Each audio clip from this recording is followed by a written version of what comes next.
Hiyo story. Haya, tuendelee.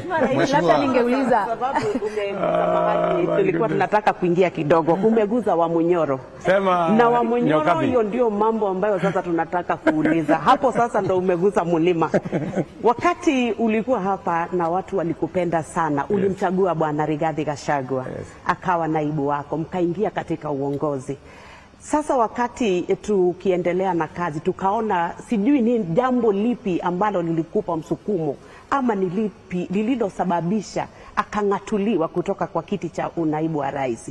Ni jambo ambalo lilikera watu wengi sana wa mlima, sababu walisema umemng'atua mtu wetu, na hata ukawaletea bwana profesa na wakasema sisi mtu wetu alikuwa Rigathi. Ni jambo lipi ambalo lilisukuma kabisa Rigathi akang'atuliwa kutoka kitini cha unaibu?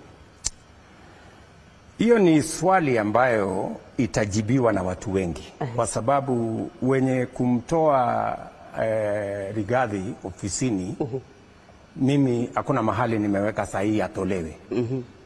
Sheria ilifuatwa, wenye kumtoa, wacha nikujibu. wenye kumtoa wakamtoa, si ndio? Lakini nataka nikurudishe nyuma kidogo kabisa. Mimi ndio nimenominate Rigathi Gachagua, si ndio? Hakupigiwa kura ati ndio mimi ni nominate. I nominated him kwa sababu katiba ya Kenya sehemu ya 148 inasema rais ndiye ana nominate, si ndio? Mimi ndio nimemnominate na nimemnominate kwa kura yangu moja, si ndio?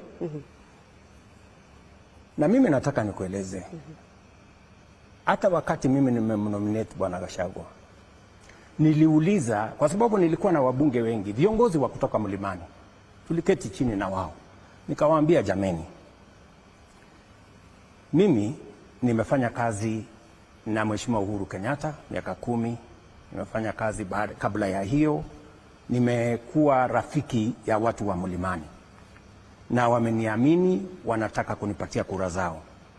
Nataka nyinyi kama viongozi wa kutoka mlimani, wa bunge wa sasa, munisaidie mmoja wenu ama mmoja wa viongozi wa kutoka mlima awe naibu wangu wakati tunaenda kwa uchaguzi.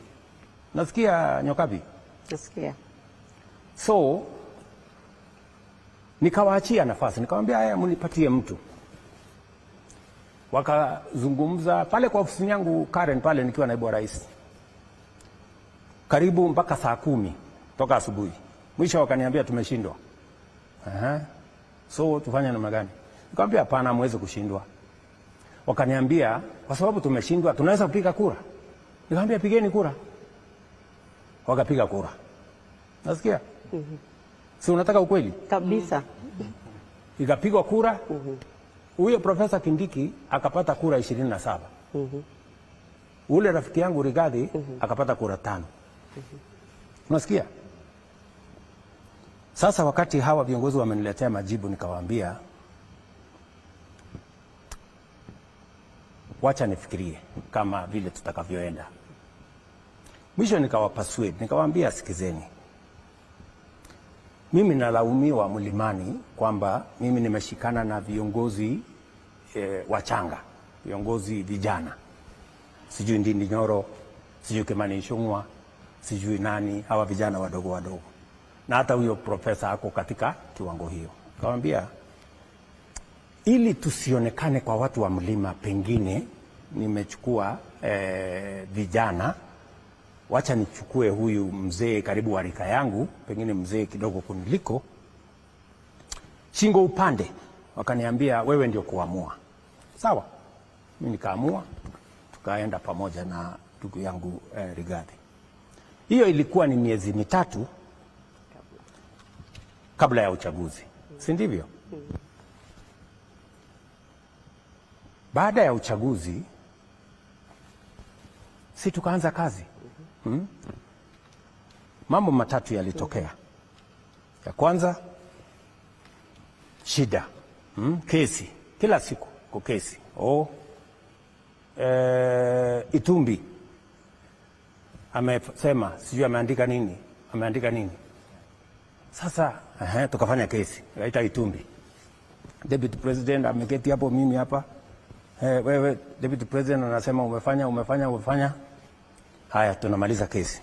Next, baada ya wiki moja, Faruk PA, mtu mdogo, amesema amefanya. Haya, naita Faruk, nafanya kesi. Tukamaliza hiyo. Kidogo Ndindi Nyoro amefanya, ameitisha mkutano sijui Kiharu, amepanga wabunge wengi. Mbona amepanga wabunge? Mbona naita Ndindi Nyoro. Tumeketi chini. Kesi. Haya, kuisha hiyo, Kimani Ichung'wah sijui amesema.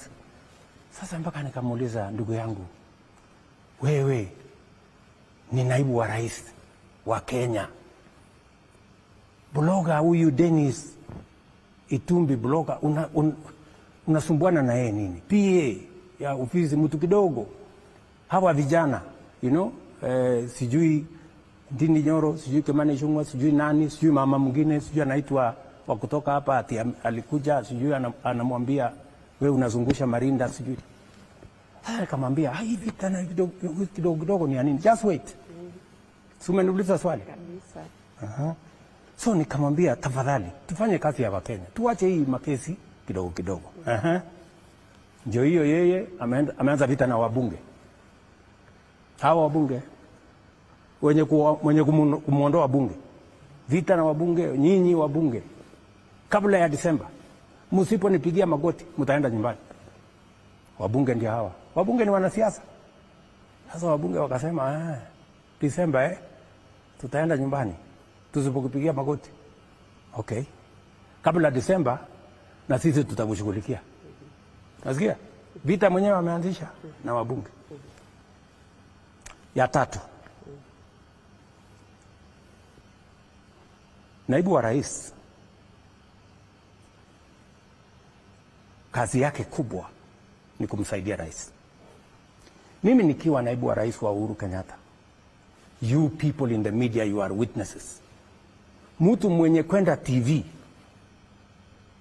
kutetea program ya equipment ya hospitali, program ya electrification, program ya barabara ya serikali, ilikuwa ni mimi.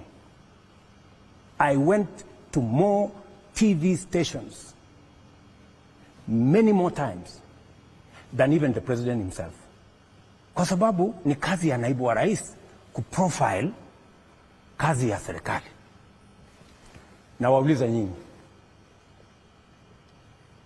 KTN, Citizen, NTV, mulimuona Rigathi ameenda kuongea barabara siku moja, sitima siku moja, program ya UHC one day? What? For 2 years he never stepped in any station kusema program ya, wacha hata station, hata in public kuongea mambo ya serikali. Sawa, mimi nikamueleza, my brother, manifesto tumeandika housing, manifesto tumeandika universal health coverage, manifesto tumeandika tutasort out mambo ya walimu, manifesto tumeandika, na manifesto si gazeti. Mheshimiwa Rais, just wait, manifesto si gazeti. Nikamwambia, we made a commitment to the people of Kenya on housing, on universal health coverage, on making sure that we have a proper CBC model. Sasa kama huwezi kutetea, kama huwezi, na wewe nimekupatia mamlaka, hakuna kitu tumepitisha kwa cabinet ambayo haijaenda kwa ofisi ya deputy president kama chairman wa committee za cabinet. How are we going to run this government? Wacha nimalizie. So I just want you to understand, because ni vizuri watu wa Kenya wanielewe. So wabunge wakaanza vita kwa sababu wameambiwa wasipopiga magoti, nasikia, wataenda nyumbani. So ikafika mahali hapo Sasa nikaelezana na huyu bwana, sasa my friend, please punguza vita na hawa watu wote. Sasa ikanifikia mimi mimi sasa, unajua mimi naweza kukufanya one term president usipofanya hii, usipofanya hii, usipofanya hii. Nahitaji bilioni 10. Wewe unajua bilioni 10 bwana Waweru? Bilioni 10 ndio niende niongee na watu ya Mlimani, you know, ni kupangie siasa, sijui nifanye nini. Mimi nikaona hapa, nikamwambia I will not do it. Wacha nimalize. So nikamwambia hii haiwezekani, na kama ni kuwa one term ni sawa, hakuna problem. Kama wewe ndio kuamua nani atakuwa one term, nani atakuwa sijui how many terms, nilikuwa nafikiri ni wananchi wa Kenya na Mungu. Kama ni wewe, sasa amua vile unataka. Nasikia my friends. So wabunge wakaanza vita,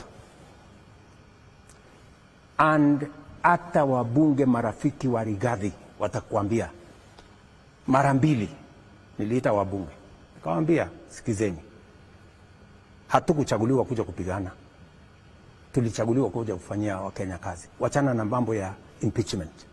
Mara ngapi? Mara mbili.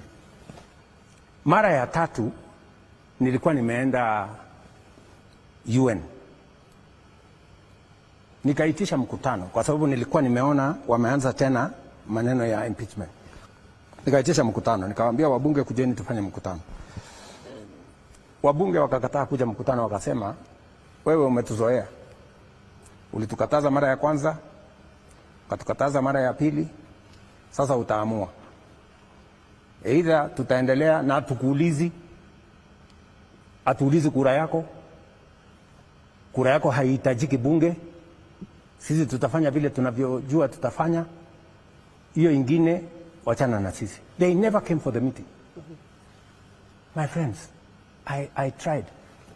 In fact, kama ni kuokoa, nilimsaidia wakati wa bunge wa ile bunge ya mbeleni. Wakati walimkataa, mimi ndio nilimkubali. Wakati wamejaribu kumfanya impeachment ya kwanza, mimi ndio nimezuia. Impeachment ya pili, mimi ndio nimezuia. Sasa mimi nataka niwaulize nyinyi, kwani Wakenya walinichagua mimi niende nifanyie kazi mtu mmoja ama nifanye kazi ya Wakenya wote? Mheshimiwa Rais. So, I mean, tafadhali mambo ya hiyo tufunge hiyo chapter. Wacha swali moja tu labda, sababu ulikuwa naibu wa rais. Kwa sababu wacha niwaambie, Kenya hii tuko na mambo ya viongozi, lakini tuko na mambo ya wananchi. Mambo ya viongozi wananchi wataamua. Hakuna haja ya mimi kubishana na Rigathi ama wabunge wengine, kwa sababu mambo yetu sisi wote itaamuliwa na si itaamuliwa na wananchi.